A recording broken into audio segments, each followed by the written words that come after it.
샬롬. 주님의 오심을 고대하며 기다리는 대강절 첫 번째 주간을 보내고 있습니다. 오늘 선포되는 이 시편 78편 32절로 52절 말씀을 통해 놀라운 하나님이 주시는 교훈과 은혜를 공급받는 시간 되시길 바랍니다. 시간은 누구도 되돌릴 수 없음을 다 인정합니다. 우리는 과거로 돌아갈 수 없습니다. 하지만 과거는 현재에 영향을 미칩니다. 과거가 있기에 오늘의 현재의 발전이 가능한 것이지요. 가장 지혜로운 사람은 과거를 통해 교훈을 받는 사람입니다. 오늘 이제 광야 40년 동안의 삶을 통해 하나님은 우리에게 귀한 교훈과 메시지를 주고 계십니다.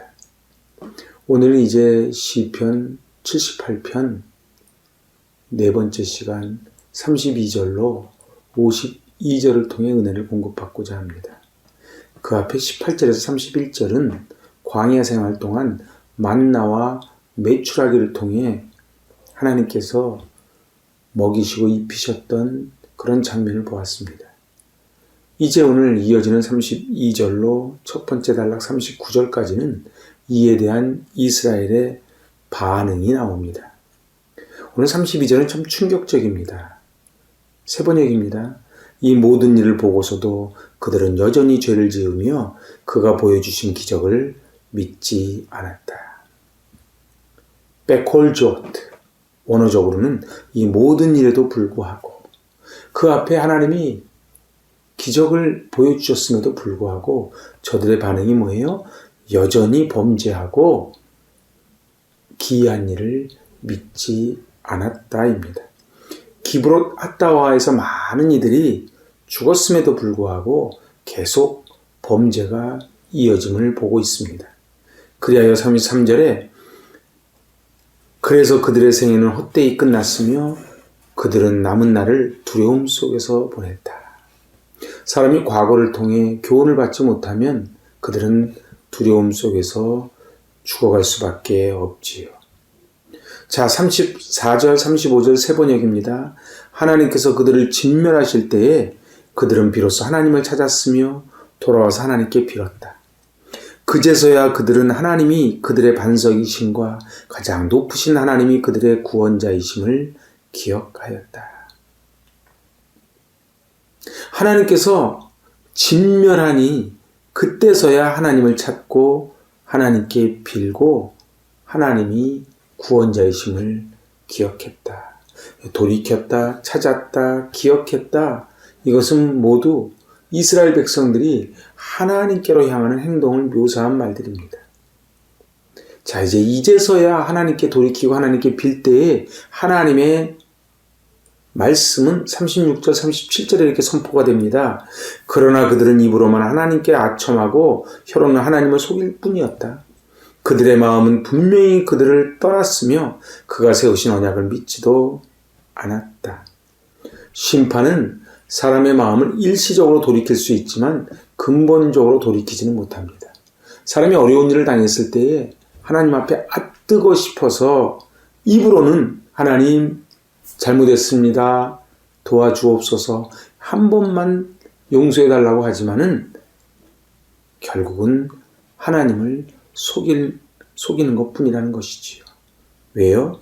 마음은 분명히 떠나 있었다. 중요한 건 입으로 하는 것이 중요한 게 아니고 마음이 중요합니다. 그래서 마음과 입이 일치가 돼야지 되는 것이지요. 이스라엘의 패역함과 그들의 일시적이며 거짓된 회개에 대한 하나님의 반응이 38절입니다. 참 놀랍습니다. 38절입니다. 그런데도 그는 긍휼이 많으신 하나님이시기에 그들의 죄를 덮어주셔서 그들을 멸하지 아니하시며 거듭 그 노하심을 돌이키셔서 참고 또 참으셨다. 하나님은 긍휼이 많으시기에 죄를 덮어주시고 멸하지 않고 참고 또 참습니다. 그런데 하나님이 놀라운 인간 선언을 합니다. 39절입니다. 하나님께서는 기억하신다. 사람은 다만 살덩어리 한 번 가면 되돌아올 수 없는 바람과 같은 존재임을 기억하신다. 우리 인간은 살덩어리에 불과하다는 거예요. 그리고 바람과 같은 존재임을 하나님은 기억한다는 것입니다. 우리 인간이 교만하여 하나님 없이도 살 것처럼 큰 소리를 치지만은 입으로는 아첨을 하고 여전히 마음속으로는 하나님의 존재를 인정하지 않을 때에 하나님께서는 참고 또 참아주십니다. 왜요? 우리 인간은 바람과 같은 존재이고 살덩어리에 불과한 존재라는 것입니다. 참, 이 39절 표현이 기가 막히지 않습니까? 사람은 다만 살덩어리, 한 번 가면 되돌아올 수 없는 바람과 같은 존재임을 기억하신다. 그렇습니다. 우리 인간의 한계가 그런 것 같아요. 그래서 하나님 앞에 겸손해야 됩니다. 이것을 원문을 살려서 다시 번역하면요. 왜냐하면 그는 그들이 육체뿐이며 가고 다시 오지 못하는 바람임을 기억하시기 때문이다. 그래서 하나님은 우리를 불쌍히 여겨주시는 것입니다.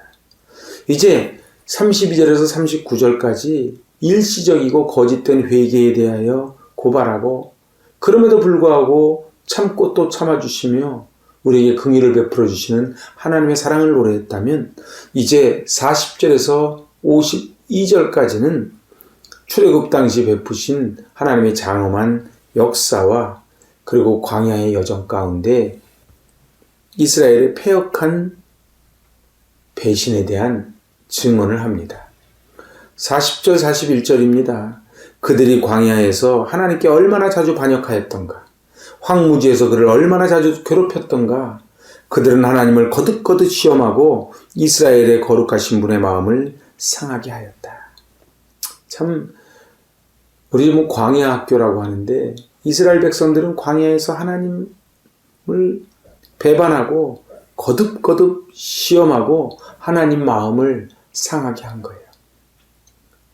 우리 인생 살다 보면 그런 분들이 있지요. 아무리 사랑을 베풀어도 끊임없이 마음을 상하게 하고 도리어 믿지 않고 시험하려 하는 그런 사람이 있습니다. 언더우드의 시를 보면 나는 도움을 주려고 하지만 화부터 냅니다. 은혜를 받지 못한 사람의 특징이 뭡니까? 그것은 어떠한 사안 앞에서 급하면 아첨을 하지만 조금만 지나면 본색을 드러내고 마음을 상하게 한다는 것입니다. 광야와 사막은 이스라엘 백성들이 하나님의 은혜를 날마다 몸소 체험하는 곳이었습니다. 그러니 그곳이 광야는 축복의 장소였지요.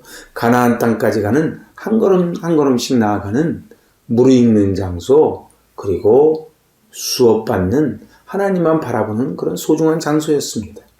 그런데 이스라엘 백성들은 불순종으로 하나님께 고통을 안겨드립니다. 마음을 상하게 하지요.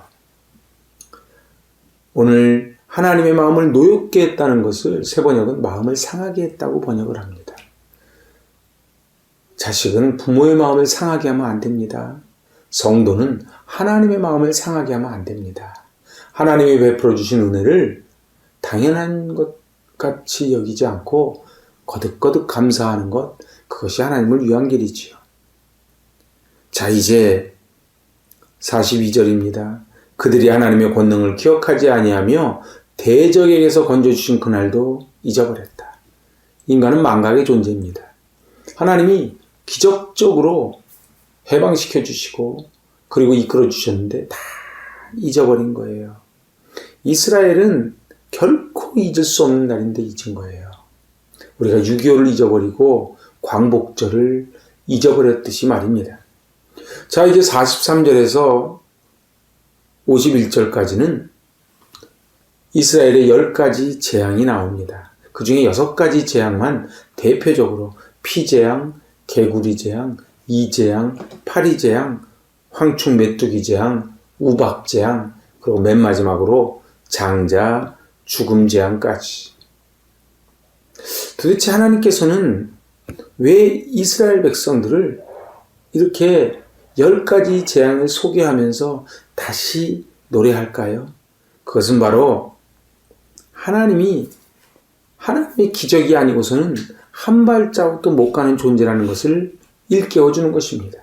너희가 지금 이게 불평하고 나를 믿지 못해 내 마음을 상하게 하지만 너희는 과거 옛날에 그 10가지 재앙을 통해 바로의 쇠사슬에서 해방되어 홍해바다를 건너 출애굽한 존재라고 하는 사실을 기억하라는 것이지요. 오늘 이 마지막 52절이 기가 막힙니다. 그는 백성을 양떼처럼 인도하시고 가축떼처럼 광야로 이끄셨다. 양은 스스로 보호할 능력이, 그리고 초장을 찾을 능력이 없습니다. 그래서 여호와는 나의 목자시니 내게 부족함이 없으리로다. 그가 나를 푸른 초장에 누이시며 쉴 만한 물가로 인도하시는도다. 그렇습니다. 그들은 애굽 사람들에게 항거할 능력도 없고 자기 자신을 보호할 능력이 없었는데 하나님께서 10가지 재앙, 그리고 양떼처럼 인도하시고 가축떼처럼 광야로 이끌어 주십니다. 이 수백만에 이르는 이스라엘 사람들이 안전하게 광야를 지난다는 것은 불가능한 일입니다. 그럼에도 불구하고 하나님께서 불기둥, 구름기둥으로 만나와 메추라기로 지키시고 먹여주셨습니다. 그런데 이스라엘 백성들의 신앙이 성숙되어 갔습니까? 그들이 체험한 기적만큼이나 저들의 신앙이 성숙되었냐 말이지요. 그렇지 않았지요. 이는 오늘날 우리에게 귀중한 사실을 가르쳐주고 있습니다. 그것은 놀라운 이적, 그리고 기적의 체험이 반드시 성숙한 신앙으로 연결되는 것이 아니라는 것입니다. 그러므로 우리는 너무도 지나치게 기적, 이적을 찾아다니고 의존하는 신앙을 가져서는 안 됩니다. 하나님이 무엇을 해주신다면, 하나님의 능력을 보여주신다면 제가 이렇게 하겠습니다 하는 조건부의 믿음은 늘 한계에 부딪히게 돼 있지요.